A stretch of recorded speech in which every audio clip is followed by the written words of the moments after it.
think. Let us read it again to close the chapter 16. Yak shastra vidhim utsrijya vartate kama karatah nasa siddhim avapnoti na sukham na param gatim.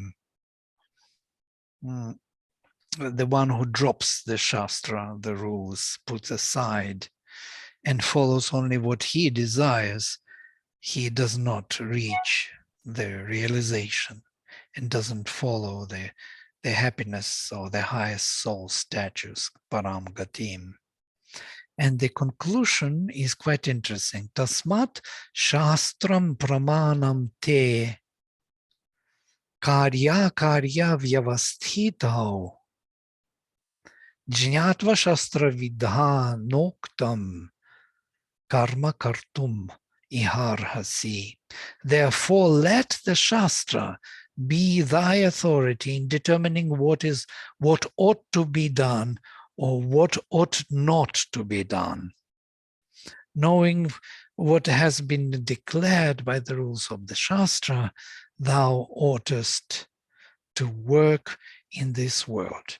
Now, it's an interesting reference to Shastra. Sri Aurobindo has his own reference, and Shastra is from root shas with long a, has several meanings, one of which is to instruct.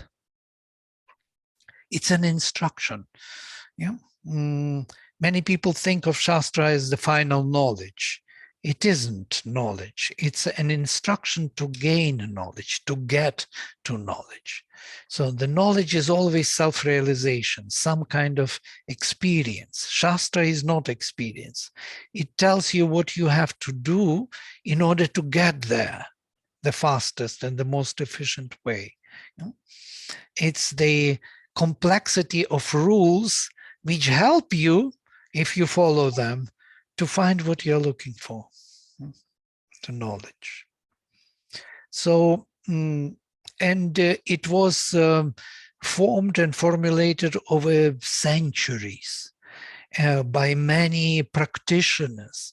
Practitioners put their, advices there, their wisdom into Shastra sutras. Usually it's a sutra style, such as Yoga Sutra, for example. It's a very brief style which gives you in each sutra one particular thought, a very luminous thought, which if you accept it and follow it, and if it becomes your guide, it will help you on the way to discover yourself. The same with all the sutra style literature. We have all the Vyakarana, Jyotisha, these are sutra style. Nirukta. So, tasmat, therefore, shastram pramanam te. Pramanam is the authority, the measure by which you can measure what is happening to you. So you have a measuring instrument, and that is Shastra, which will help you to figure out with your mind, even if you are lost in experience, if you don't have presence, contact, you can still figure out what is right and what is wrong, because Shastra is that guidance, that instruction. It's amazing. It's only in India we have this, these Shastric psychological literature. We have religious literature in the West, but it is something else. It's close to Shastra. It's more religious rather than Shastric. Shastra is an instruction how to behave, what to do in order to. It's like 10 testaments, from the Bible, something of the kind, but they are very direct and not really spelled out in all the details of life, which Shastra does. So, yeah. Where are coming from Shastra? From the rishis of the Veda? Or who write the Shastras? Shastras are composed later, and they are considered to be smriti literature which was composed by those who followed Vedic rishis. Yes? and who saw all the shortcomings and all the obstacles on the way and made for us a textbook or the guidance, like mother's guidelines, if you will, it is a shastra, or it's a vision of some kind, following which you will find your way. But it was anonymous scriptures. Many of them are kind of signed by the same rishi. All the shastras are belonging to different schools of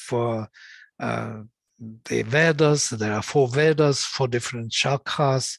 Within those shakras, there are many other shakras, commentaries on them, commentaries upon the commentaries. And all of this, at the end, becomes a particular Dharma Shastra, or Artha Shastra, or Kama Shastra, Shastra. Shastra, which is allowing you to have a right mental attitude in order to get there where you want to go. It gives you something which tunes your mind in a way where mind will not be an obstacle on the way, but a helper rather. It addresses the mind issue. Mind you. It's the mind issue. So it's like a sacred scripture to follow. It's like an instruction rather than sacred scripture. Instruction. It's a better word. Yeah. It instructs, it helps you to find the way. Yeah. Tunes your mind. For example, if you compare different shastras, they are not describing the reality. They are giving you the tools of the attitude towards reality. Does it make sense to you? The attitude has to be properly tuned in order for you to discover the truth. Yeah. So if somebody was there in the Soviet Union when I studied in St. Petersburg University, it was still Soviet Union. And we had very good scholars, by the way, in spite of being communistic country. Only in St. Petersburg and Moscow, 2 cities. So one of them came, I think he came from Latvia or Lithuania, from Lithuania. And he was presenting to us Arthashastra. And he said, you see, it's amazing if you start trying to build the city as it is described, the capital city by Arthashastra, you will find that you can't build such a city. It doesn't fit into the physical framework. What is described there is really not for the physical embodiment.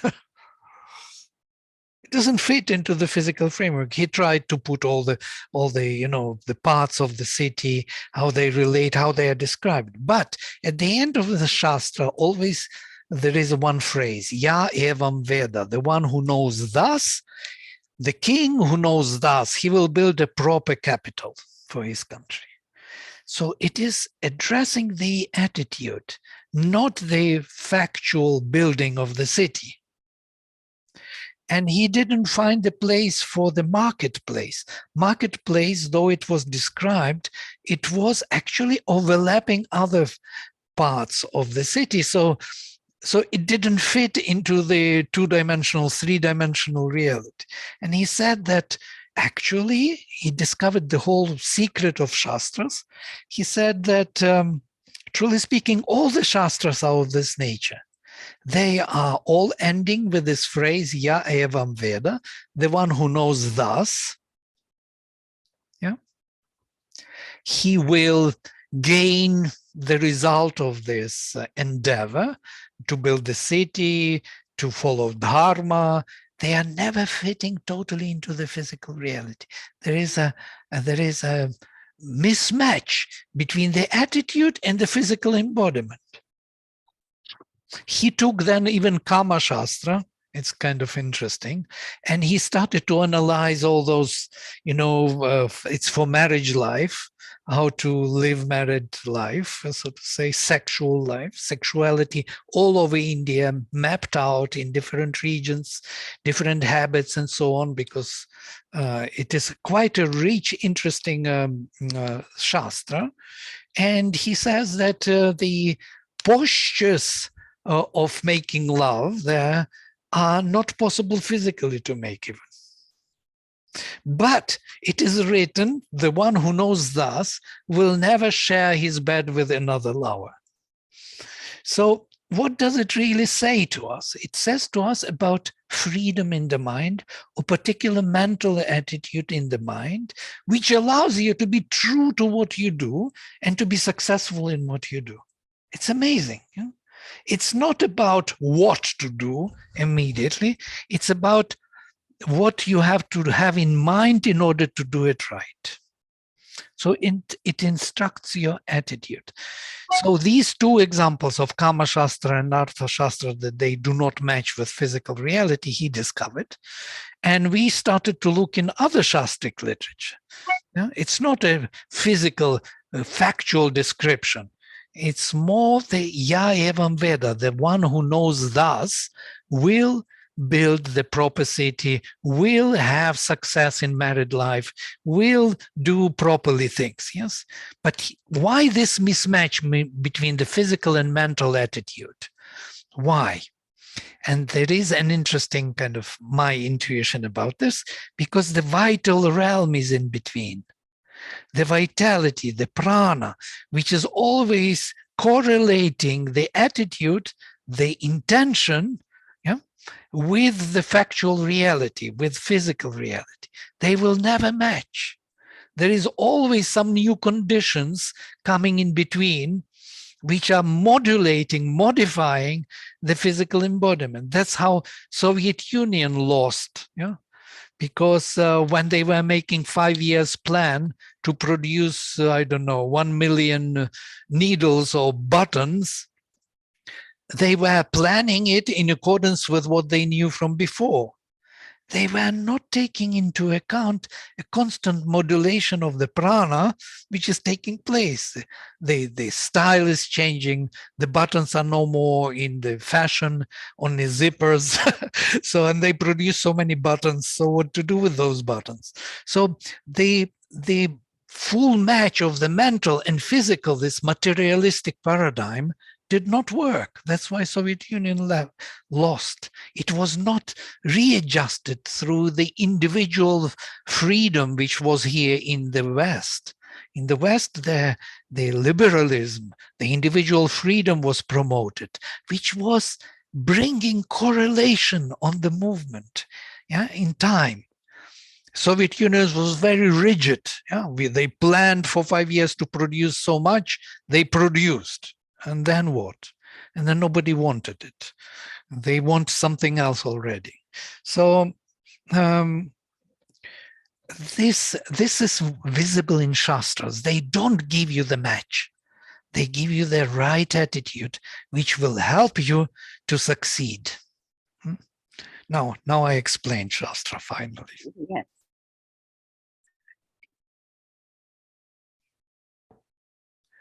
So it's a big thing, Shastra. Sri Aurobindo has a beautiful here explanation. If you want, we can read through, if you like, on Shastra, and then we conclude. Or you want to say something? Somebody wanted to say something, yeah? I heard the voice. Oh. No? We can read. Okay, let's read. To follow the law of desire and not of Shastra is not the true rule of our nature. Interesting, huh? There is a higher and juster standard of its works. But where is it embodied, or how is it to be found? In the first place, the human race has always been seeking for this just and high law, and whatever it has discovered is embodied in its Shastra, It's rule of science and knowledge, rule of ethics, rule of religion, rule of best social living, rule of one's right relations with man and God and nature. Shastra does not mean a mass of customs, some good, some bad, unintelligently followed by the customary routine mind of the Tamasic man. Shastra is the knowledge and teaching laid down by intuition, experience, and wisdom. The science and art and ethic of life. The best standards available to the race. The best standards available to the race of that time. The half-awakened man who leaves the observance of its rule to follow the guidance of his instincts and desires can get pleasure, but not happiness. This is a profound statement. The man who follows the guidance of his instincts and desires can get pleasure, but not happiness. It's like an animal in a way. For the inner happiness can only come by right living. He cannot move to perfection, cannot acquire the highest spiritual status. The law of instinct and desire seems to come first in the animal world, but the manhood of man grows by the pursuit of truth and religion and knowledge and a right life. The Shastra, from capital S, the recognized right that he has set up to govern his lower members by his reason and intelligent will, must therefore first be observed and made the authority for conduct and works and for what should or should not be done, till the instinctive desire nature is schooled and abated and put down by the habit of self-control, and man is ready first for a free, intelligent self-guidance, and then for the highest supreme law and supreme liberty of the spiritual nature. So it's like a steps on the way. They must be done before we are free to be free. We can't be free without the discipline before, without Shastra. It's amazing. I always was neglecting Shastra.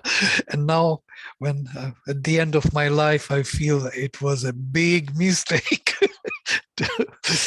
not to follow Shastra. It could help a lot. All Shastra is built on a number of preparatory conditions, dharmas. It is a means, not an end. This is what I want to say. It's instrumental and not the knowledge in itself. The supreme end is the freedom of the spirit. When abandoning all dharmas, the soul turns to God for its sole law of action, acts straight from the divine will, and lives in the freedom of the divine nature, not in the law, but in the spirit. This is the development of the teaching, which is prepared by the next question of Arjuna. So beautiful, yeah? Sri Aurobindo is developing, and then leading us out of that into the freedom beyond dharmas. That's why he says, Sarvan dharman parityajya. Having left all dharmas, follow only me, my supreme will. All right, now if you have something to say, please go ahead. So we will conclude the chapter 16.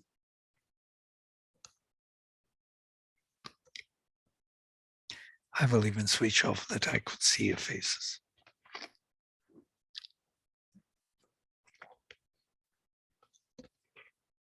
know?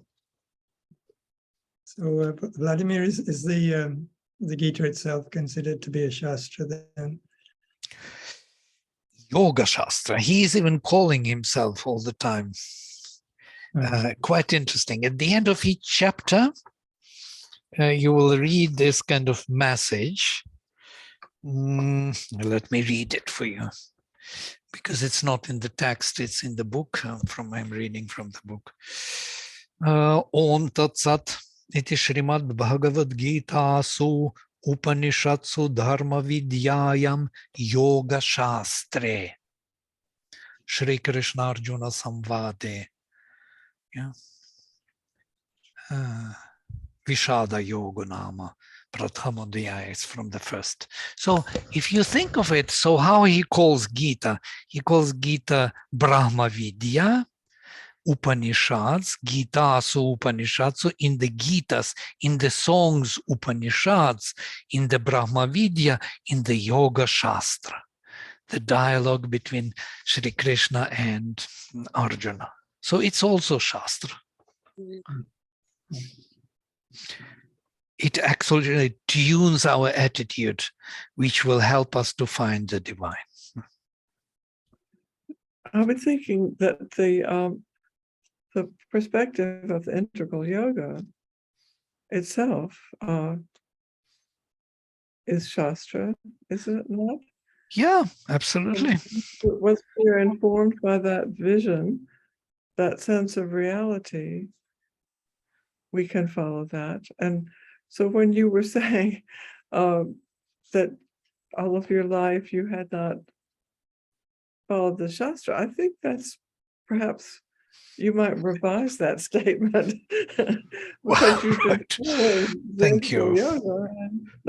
I'm too critical about this. I mean something else. I know what is wrong, and I can't kind of avoid doing it for some reason. This is what I meant. Yeah, there is no will enough to follow only Shastra. So you always try to see how Shastra is right. Well, Shastra is right, of course, but so many of us have that difficulty with following what we know. You know, we can know mentally, but then to integrate that into our lives and actions is another matter sometimes. Absolutely, yes. That's what I meant, that my vital, especially lower vital and physical, has its own limitations. Though it accepts everything, the highest, is still struggling always with certain forces and habits which it inherited from its birth or from its, I don't know what, past, evolutionary past. Yeah, for example, sleep. Why we want to sleep without being conscious totally there. Yeah? We want to forget ourselves. There is some kind of laziness in the body, some inertia which we enjoy also. So Shastra would say something else, and I am kind of, all right, Shastra is right, but, and a big but coming, that I will be sleeping anyhow. Yeah? And then I will do it definitely, but not today. Tomorrow I will start. So these are the excuses we give when we are not able to adopt that direct vision and truth of Shastras. But slowly, step by step, failing every time, at every obstacle, falling, we see that there is no way out. There is no other way. There is only this way. You cannot totally become yoga bhrashta, the one who fell from the path of yoga. You can't, because you're already caught by the spirit. So nothing will satisfy you anymore. Only that path. And still there is a resistance. Who could have thought? Because we are not one being. Yes, I am not one. My mind, my vital and physical is not totally integrated, yukta, not composed into one being. There is no psychic being awakened in front which can hold all of them together. If it would be the here, it would help. Yeah? Even then, there would be struggle. So I think struggle is our surname. But at least the consciousness is still there. Right. It's amazing. Today, these glimpses which are coming to us, today I had a glimpse of all this world. We don't even realize we're on this planet and it's open to this huge space, infinite space. And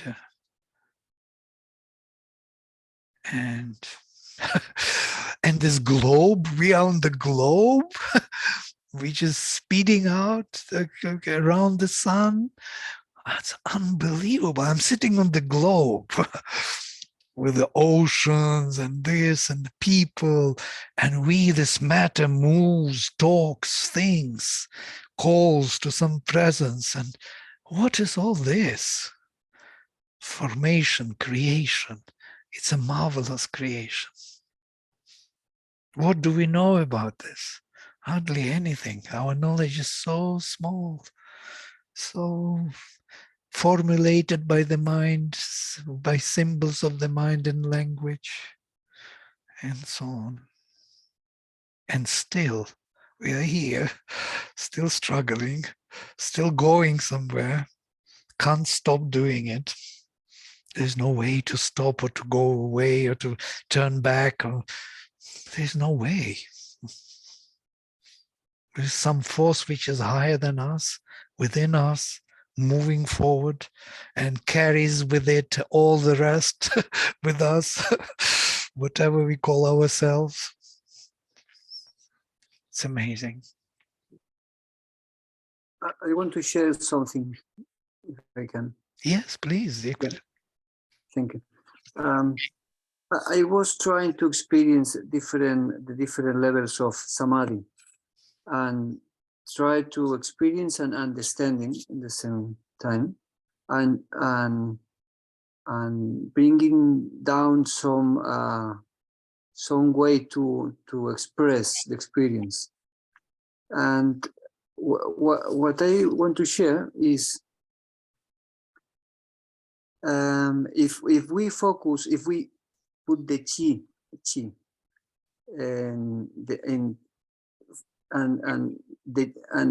when we put the chi and we achieve the chit, okay, the chit, in the place where we put the chi is where the chit arise.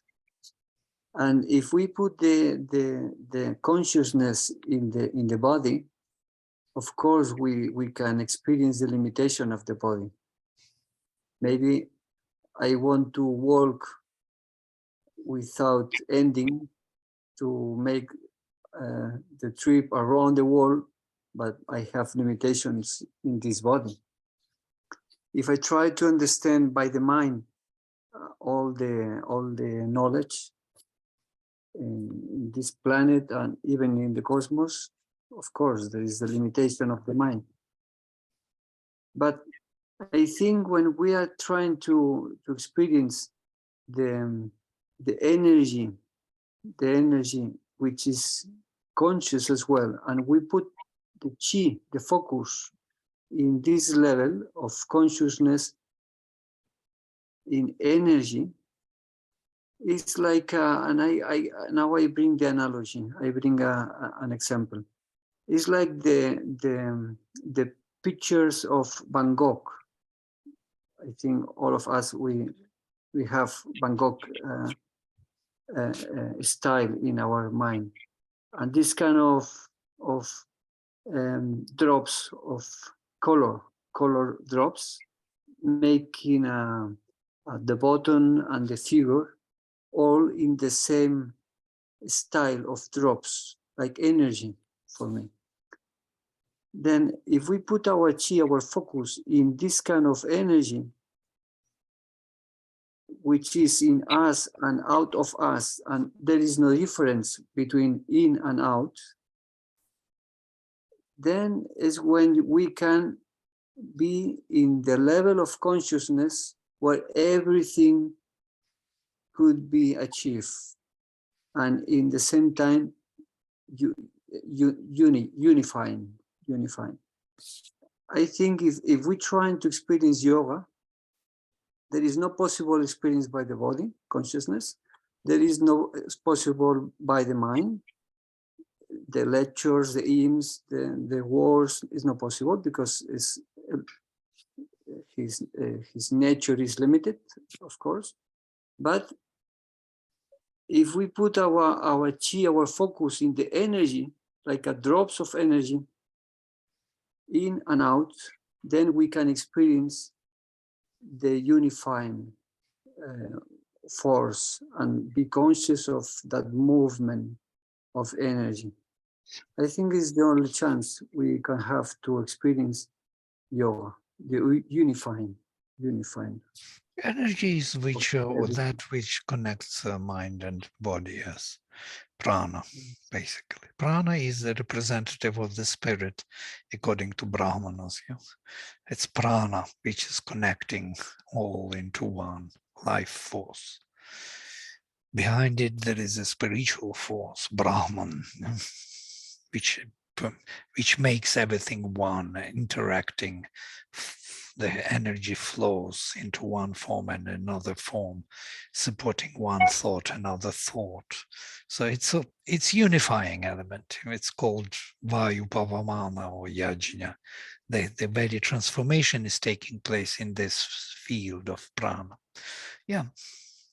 It's one of the views or possibilities of our self-finding, one of the ways, which is very true what you said. Yes, it is. By the way, any of the views discovered by us may be the way to self-discovery. But any, I mean it. Yeah? You can go through the body, you can go through the mind, you can go through prana, and find and justify everything in the mind that this is the way and this will be the way. It's amazing. We have a total freedom of self-discovery. Only we have to just acknowledge it and be happy with it, and always see that it is possible, because cheat consciousness can be focused on anything. It's like samadhi. You can focus it on the external object, internal object, attitude, spirit, nirvikalpa samadhi, whatever you want. You can know nothingness, you can know everythingness, and you can have, you can know somethingness. You can focus on one thing and know it totally, be it.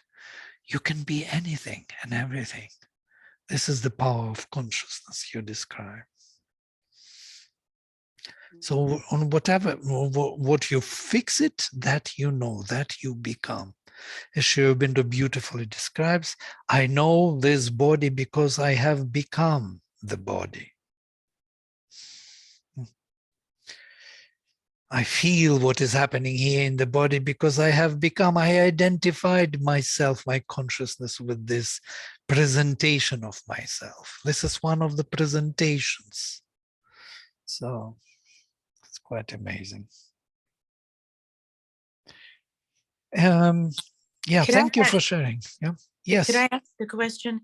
The term Shastra, I've heard it a lot, and I've never really delved into the depth of what it means, like we're doing right now. Could you please explain how the integral yoga then is a Shastra? Shastra, if you take, I wanted to add this, yes, when Martha was telling that integral yoga, if you open a lattice on yoga, this is perfect Shastra. Yeah. Oh, I see. Okay. What he does there, he tunes your attitude, gives you the tools and the means to discover yourself. Yeah. Mm-hmm. If you open Savitri, Savitri is not Shastra anymore. Something else. Yeah? It's a revelation. It's a direct experience. It doesn't teach you, it gives you an experience if you're open enough. So it doesn't instruct you. Of course, you can learn from it by identifying through that consciousness or getting some glimpse of it, and then through yourself having an experience, but it is not instructing you. Okay. It doesn't give you the attitude, though indirectly you may get out of it a lot because it's an integral vision. Okay, thank you. Mhm. And not only the letters on yoga, you take synthesis, you will see it there.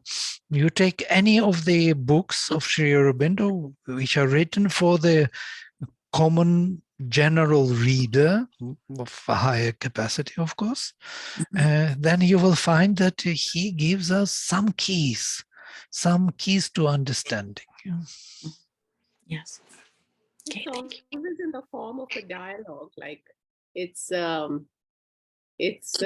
instruction given by a higher person to somebody who's seeking. So it's a two-way process. It's like a dialogue. In the Upanishads, for example, we meet that. The Kena Upanishad is asking a question of the reader. So it implies two. It implies the teacher, the instructor, and the listener or the student.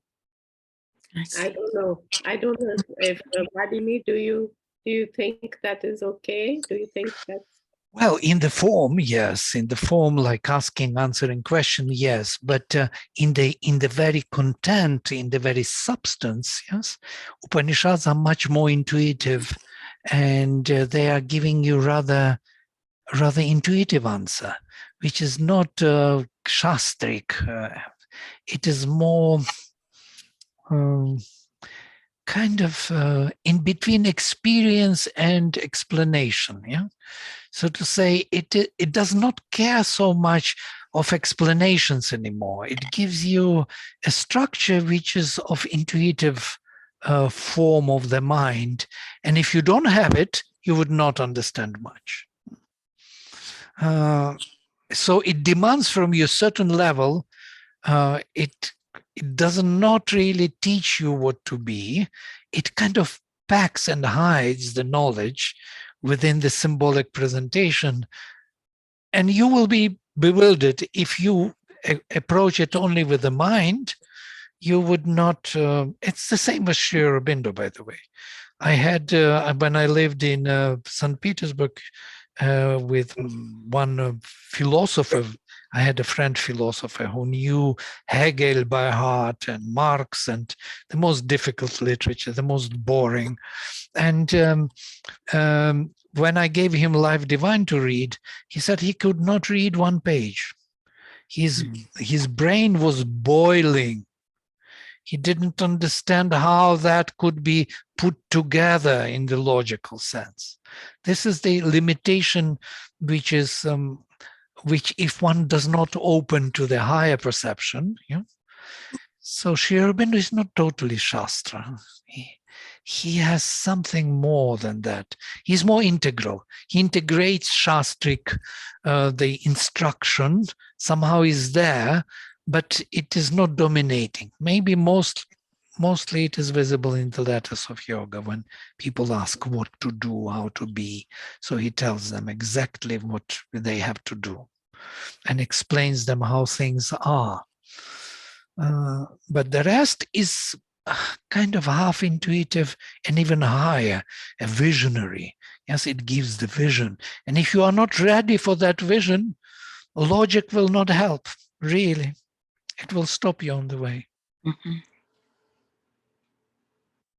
Yes, Doug, you wanted to say something. You just switch on microphone and say. Yeah. We can't hear you for some reason. Your microphone is not working. You have to check it somewhere. Yes, you're unmuted, but the mic is not working. So in your setting, if you go to your mic below, click on that. Yeah, you found it. Yeah, okay. Can you hear me now? Yeah, we can hear. Okay. Good.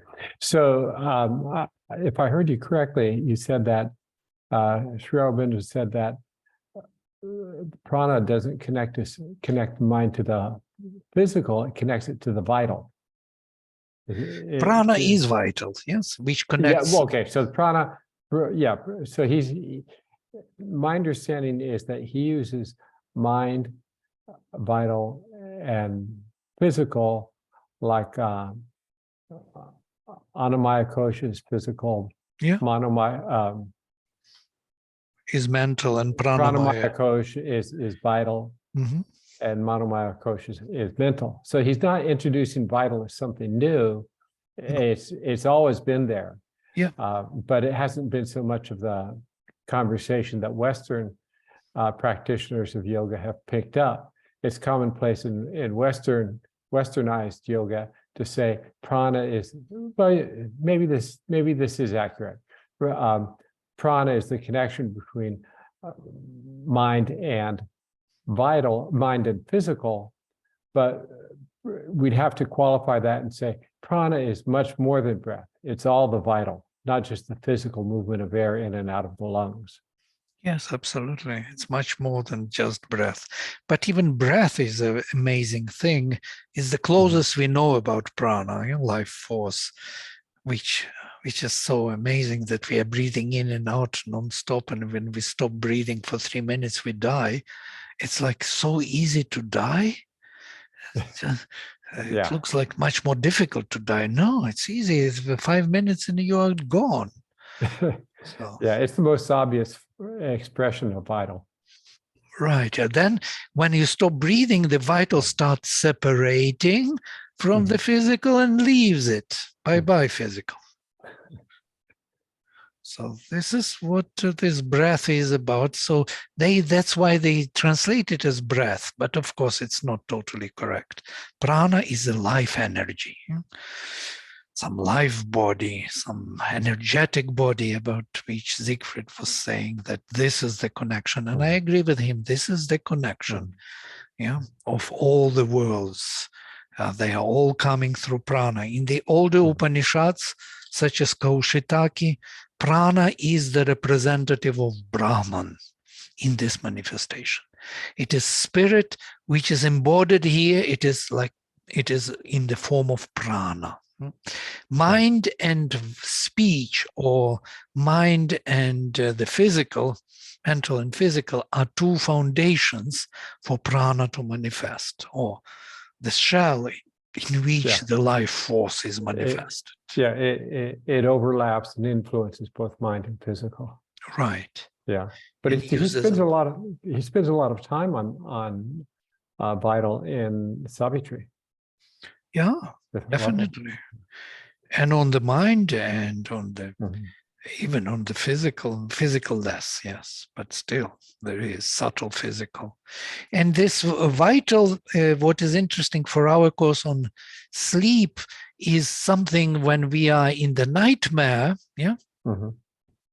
then this shell, which is holding the vital, because into the vital all the forces are coming from above and from below, from the inconscient and from the superconscient, and clash there and fight within our vital torso, so to say, in the navel of immortality, as they call it. So the whole battlefield is within.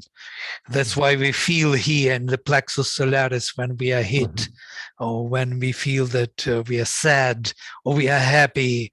The heart is happy. Why we speak about the heart?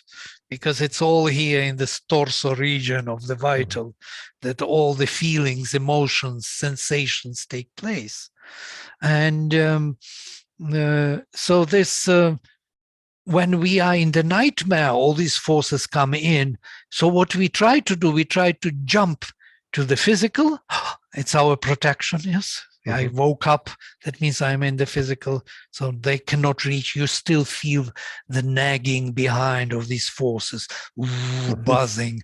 They're still there trying to reach, but already this fortress is holding you firm, so they can't really hit you anymore. Sometimes they are very strong that they still can hit you a little bit, and you still can go on the whole day with this impression in the physical. Physical is already damaged a bit by them. Or you try to jump into the mind. Either or. Yeah, mind is another very good firm foundation. When you become mental, these forces can be managed. You are conceptual. By these forces who have no access to you if you become conceptual. It's amazing. You can really control them with the mind or with the physical. Physical and mental have to be strong. That's why Mother wanted us to have strong bodies and also very well developed minds. It's important for the yoga. We can't proceed without these strong foundations, because these forces will start coming and then they will bewilder us and disturb us. Can So, I just say, yeah? I was just going to say that, and maybe someone else can expound upon this a little more than I can, but by watching the breath, you can actually see the movements of the mind and see the movements of the vital or the emotions. You can actually observe them just by being in the breath, and therefore learn the control that way. Very true, very true.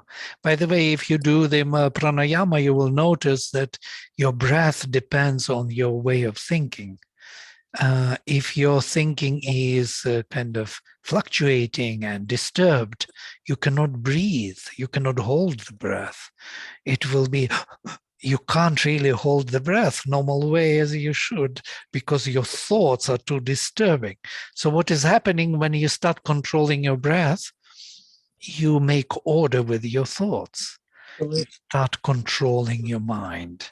As they say that the pranayama is like a rope which is tied to the bird. The bird is the mind, which wants to fly everywhere. And with a rope, you can hold still the bird, control it, will not fly away because you control your breath. Absolutely. And the same with the physical. If you start controlling your breath, you will start controlling the movements in the physical. Because one foot of the prana is on earth and the other foot is on heaven, in heaven. And so this double spiral is connecting the prana. Prana is controlling both and holding them both. And you can see that in the mental hospital, people are usually disturbed in the mind. When the mind is drifting, then all kinds of forces can come and possess you. Yeah, that's the mental patients. They are patients because their mind cannot control the situation with the forces coming in. Or you have to be damaged in the physical, some damage in the brain or something that your physical cannot control these forces. And then you start behaving strangely. So you see these forces, vital forces, are troublesome for us. We need strong mind and strong physical to manage them. So do any of the Shastras talk about prana as the double spiral, double helix? Yes, yes. They speak, Upanishads speak about this. So you rise to heaven, but you don't reach heaven. You start on heaven. Oh, sorry. You start on earth and reach to heaven, but you don't reach heaven. You start on heaven and come to earth and don't reach earth. So it's like two footings, yeah. But they both are footings, but they are different spirals, so to say, in unison. They are creating the fields, the tension between the two polarities. That's what we call that energetic field. Yeah, that's the prana. What's the word they use for spiral? It'd be something from Brit. It'd be Brit. It's Vayu. Actually, Oh, really? Vayu or Vata is actually that very energy. Yes. Vayu I can see, but I like the spiral or helix, double helix. It sounds like they foreshadowed genetics. You know, Watson. Right. Yeah. Yes. Yeah. It's the image. I don't remember where I got it. I think from Chandogya or somewhere, because on one side there is Agni, Yeah. the essence of earth. On the other side, on the heaven, it's Surya, the essence of heaven. So Surya and Agni, two essences of the physical and mental consciousness, and they are somehow connected. So it starts from Agni reaching to heaven, but not reaching heaven. Starts from Surya coming to earth, but not touching earth. And this tension in between, this Vayu, Yajna, Vayu Pavamana, is the sacrifice. It is the field in which all the changes are taking place. It's according to Aitareya Brahmana. This is the Antaraksha. Antariksha, yes, correct. Antariksha. Mm-hmm. And is connected with Antaratman. Antaratman is something which comes from the Atman, from the unborn self. Yes, antar, in. Antar means in. Yeah? Antariksha means the crack in between, which was created between heaven and earth, which was originally one, and then it got cracked. And now this crack is somehow held together. And what is holding them together is that prana. And prana follows into the beyond, into the supreme ocean and the inconscient ocean. All the forces enter through the prana into this crack. Yeah? In this crack, the whole life drama is taking place. in this coming in Antariksha is like the Antaratman embodiment. Antaratman is some from the beyond, the supreme or the divine unborn self is also Antaratman, inner self, or Antaryamin, the one who holds within. These are the names of the Chaitya Purusha, of the psychic being. But it's like, yes, Antaratman and psychic being, they are synonymous. Yes, absolutely. And Antaratman is the embodiment of the soul. Yes, it's a projection of the unborn self. It's the spark of the divine which is evolving here and becoming the being. Yes. Right. And is in his activity is between heaven and earth, isn't it? Interestingly, that it is somewhere beyond plexus solaris. You have to go beyond the heart center and go deep, deep down, down, down until you find that source of that being. It's usually viewed as beyond. It's the being which is here, but somehow beyond. So it's not easy to reach. It's not like vital or mental available to us immediately here. We are in the consciousness of vital, mental, and physical. But that consciousness is deeper. You have to find it, to discover it. And not only to discover it deep within, but to bridge it and to bring it to the front, which is a big task. Mother says that we need approximately 25 years to do this. And which is the relation with Prana and Antaratman? Because I think there is a relation. Oh, definitely. Pranayama Kosha could be the inner self. Pranamaya Kosha, yes. Kosha is a later language, yeah. The Antaratman? Antaratman is not Pranamaya Kosha, yeah, no. No. but it's the inner being. The inner being has an immediate influence on the vital. Yes, that's With absolutely the true. pranayama kosha. Then Mhm. the Pranamaya. link between pranayama kosha, Pranamaya. kosha and is the connection with the prana is the connection with the inmost being, the Right. antaratma. With Antaratman, yes. It's And the very, pranayama kosha is in antariksha. not pranayama. Between Pranayama pranayama. is when we breathe, yeah? Prana, Maya. Maya means made. Prana is, Sorry, no, pranamaya, just for you pranamaya. not to repeat afterwards because it settles with the memory. Sorry to correct you for this. But what is important that the psychic is connected to the prana directly and many times mistaken our desire soul, as Sri Aurobindo calls it, that formation of prana Maya.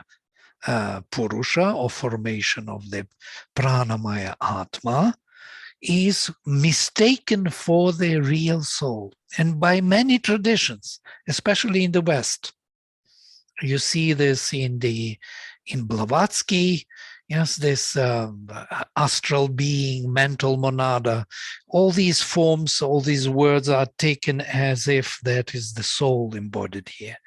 But Sri Aurobindo says it's not so. This is when we have the risk of the magnifying ego, isn't it? It's something like feelings, yeah.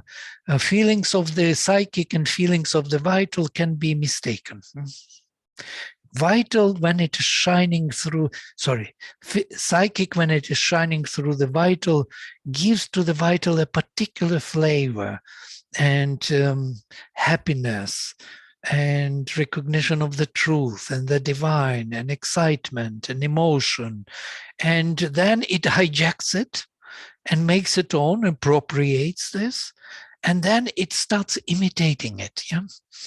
And this imitation by the vital of the psychic is a very common thing in all fields, in all yogas, wherever you go. Yeah? In India, many times. And people are going for it very much. Sri Aurobindo even says that if I would give you two images, somewhere in the letters he speaks about this in a funny manner, that the image of the divine by the vital and the image of the true, the psychic image and the vital image, many people will choose vital image. It's more familiar. More familiar, more dear to me, closer to me, what I need and want. Yeah. More easy, more easy. More easy, more recognizable. I always wanted to be that, always wanted to feel love and to be loved. All that vital can provide. It can imitate any truth. Yeah? And that is the danger on the path, because many forces will love to imitate the truth for you, to catch you, yeah? And to make you a slave of their own. They are the Sura action. And the smaller creatures also, Rakshasas and many more. Not only Asuras. Asuras are not so much busy with this. They are smaller creatures which feed on you. Because then you start believing in them and believe that faith, to which we will come in chapter 17, is the most expensive food for these creatures. The most delightful dessert they want. They crave that food. Please feed us with your faith. Shraddha. I was intrigued by the use of the term spiral in terms of evolution. So I did a quick Google search on spiral and Upanishads, and Aitareya and Mandukya both mention a spiral staircase. And probably the better known use of the spiral is the Kundalini coil. It's coiled at the base of the spine. But Sri Aurobindo uses the term spiral 5 times in Savitri alone. Right. You know, the spiral flight, spiral ascent and descent. Right. So it's very much part of the literature. Right. Yeah. Right. There is also Hmm. spiral dynamics. So those of you who know this, it's a very interesting system also. The developmental paradigm goes in Yeah. spiral. Uh-huh. Anyhow, this is an interesting topic on the vital and the imitation of the spiritual by the vital. Vital is very capable of doing everything here for us and lead us on the way. Sri Aurobindo speaks about misleading dawns. Even dawns can be misleading. It will dawn on you and will give you all the knowledge, all the bliss, all the truth. So you will follow it, and it's a misleading dawn. So is that some aggrandizement property of the vital to overexpand its own role?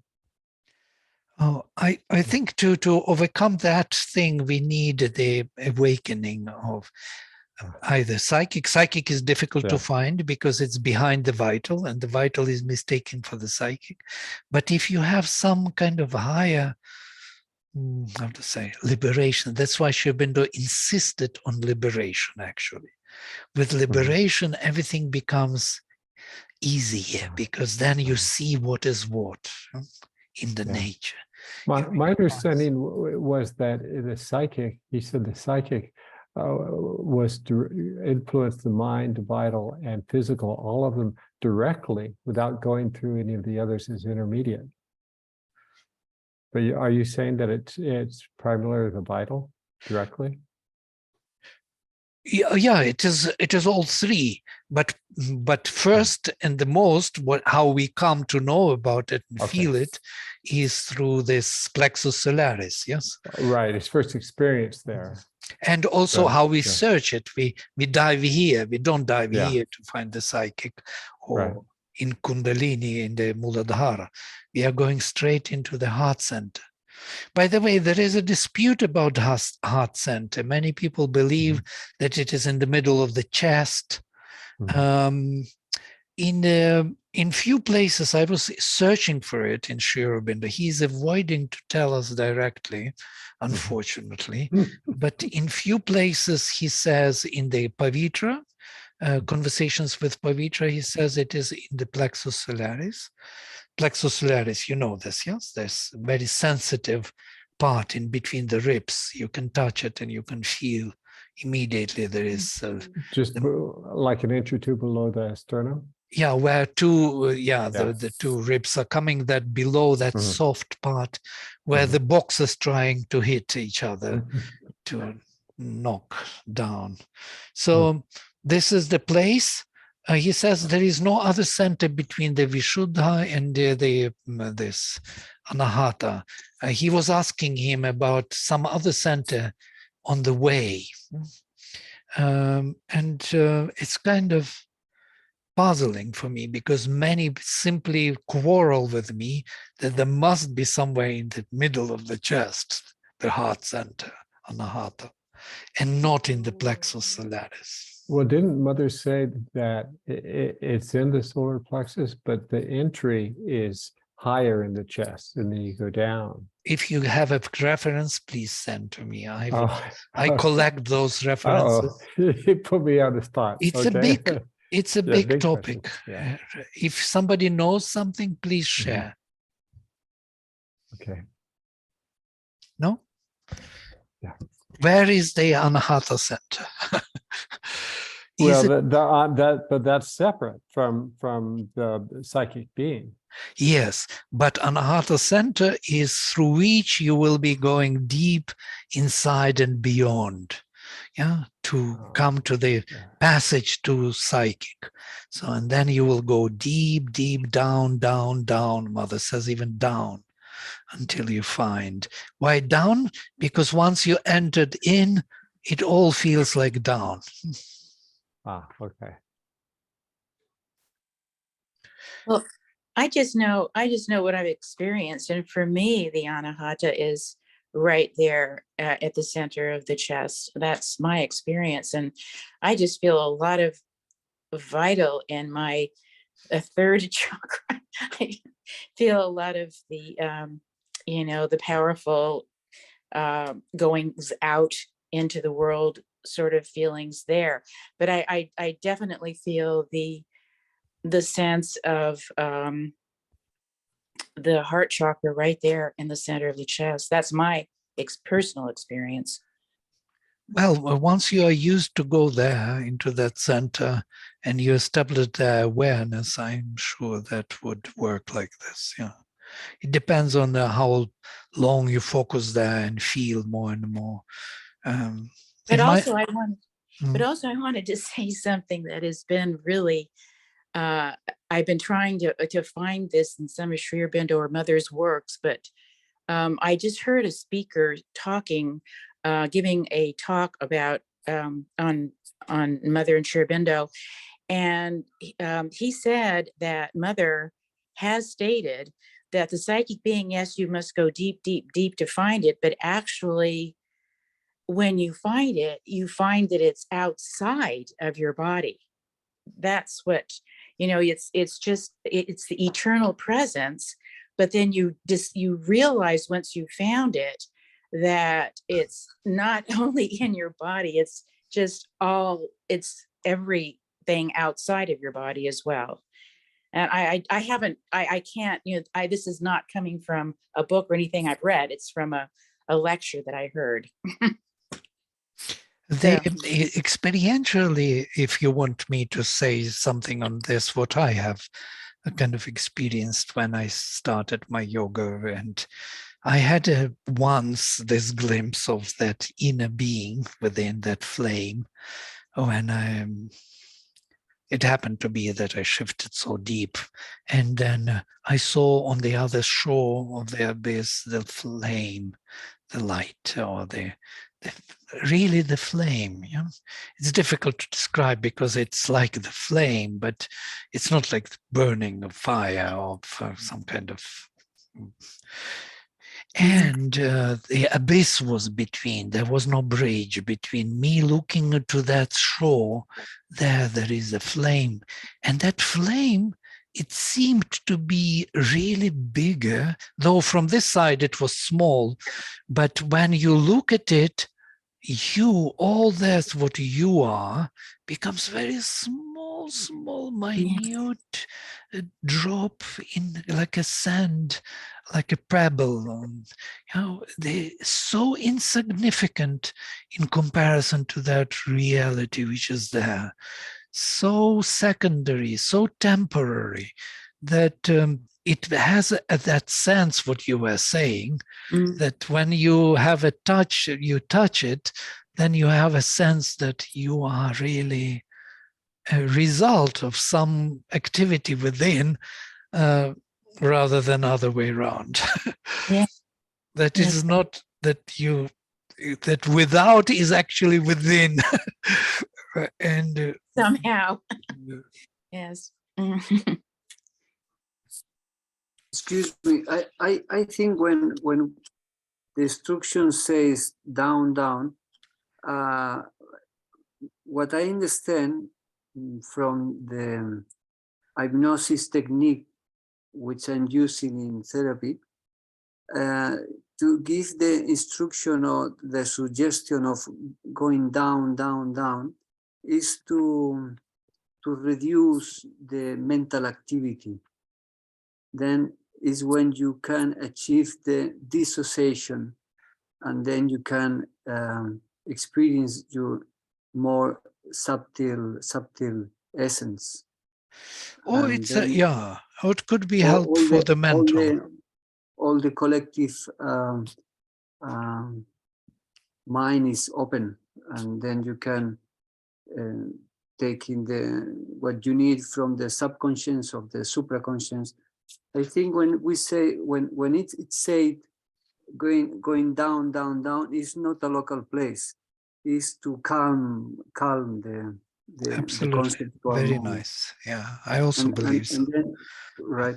And then I don't think we have to go anyway, because we are always. We are.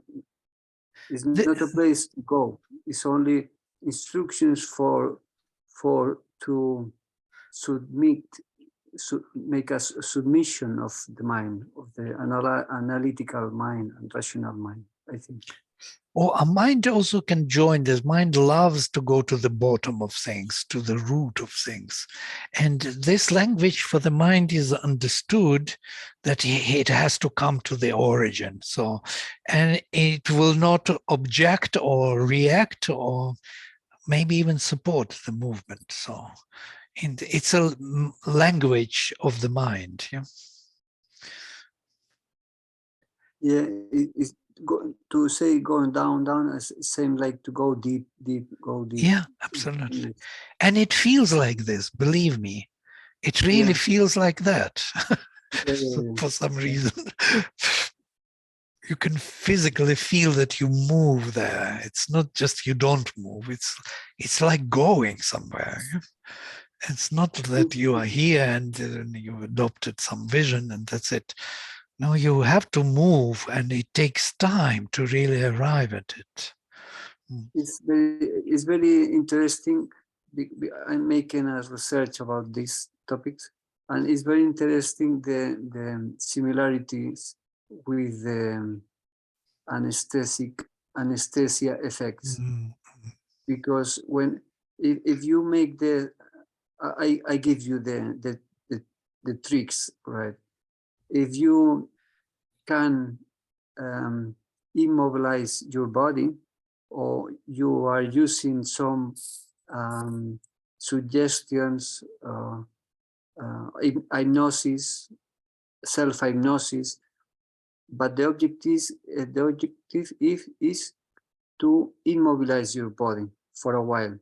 Then when you stop to move your body at all, we have in the brain stem, there is the reticular activation system, which is who makes the filters from all the nerves of our body, makes the filters to the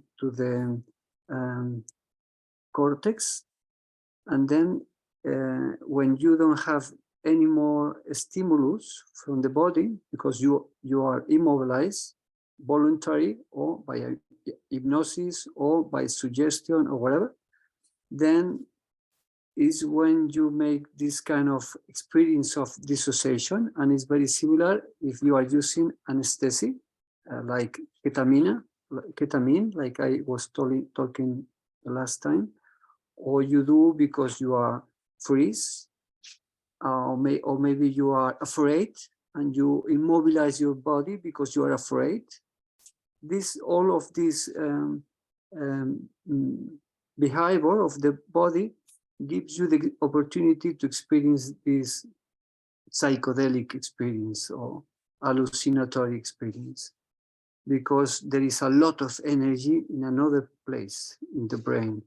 You are not using anymore the energy in the body, you are using the energy inside of this kind of realm. And then all this information, what we are talking about, is coming very clear, very bright, and very free. You can feel the experience of your consciousness is going out of your body very easily. Yeah. So the body restriction. Psychedelics experience, hypnosis experience, and yogic experience are very similar. Because similar, it's like the drugs and the sugar are actually activating something in the brain. the same. So they're similar. But what is happening? We discussed this very beautifully. That once you remove the restrictions of the body, the control of the body, then these forces can manifest, and you can enter into other realms of perception. And once you remove those restrictions which body holds you to, and the same with the mind, you have an access to something. You can do it by the mental, that means yogic practice, or breath control practice, yes, Right. the same thing. Or you can do it by some psychedelics or by some pills or some medication, which will stop reaction of the brain and other functions which are holding you back. And then God knows what will happen, yeah, whatever. Maybe good experience, bad experience, it depends on those forces. It's unpredictable. There you are not in charge. You're not in control. And that's the only thing we object to. Otherwise, of course, the experience is true and real. Yes, absolutely. Yes. And I think the rishis of the Veda, they find this kind of substance to experience that, and there is some research about that. Wason was an American adventurer or explorer who tries to find this kind of soma, ambrosia, you say, and finally he thought it was find it in the psilocybin of the mushrooms, and then he can experience that. Yeah. I have a friend who is inviting me all the time that I should come and drink with him soma, and I will know the meaning of the Veda and so on. Yes, this is the. I tell you, you have to do only once, but you have to. I have to. Okay, right. That's what he tells me. You try it once, and you will be always here. So, especially with your background, you can yes, experience then you can all in fly through the text. Can you imagine what you can gather there? Well, I can imagine. I hope you too. Oh my dear. Lovely. Thank you for sharing. This was nice. Okay, we will stop here for today. We're already 20 minutes over. So sorry for the delay, but yes, it's just a kind of sharing session. I will close with mantra. Om Sarve Bhavanto Sukhinaha Sarve Santo Niramaya Sarve Bhadrani Pashyantu Ma Kaschid Dukha Bhag Bhavet. Om Shanti Shanti Shanti. Shri Guru Bhyo Namaha. Hari Om. Hari Om. Namaste. Namaste.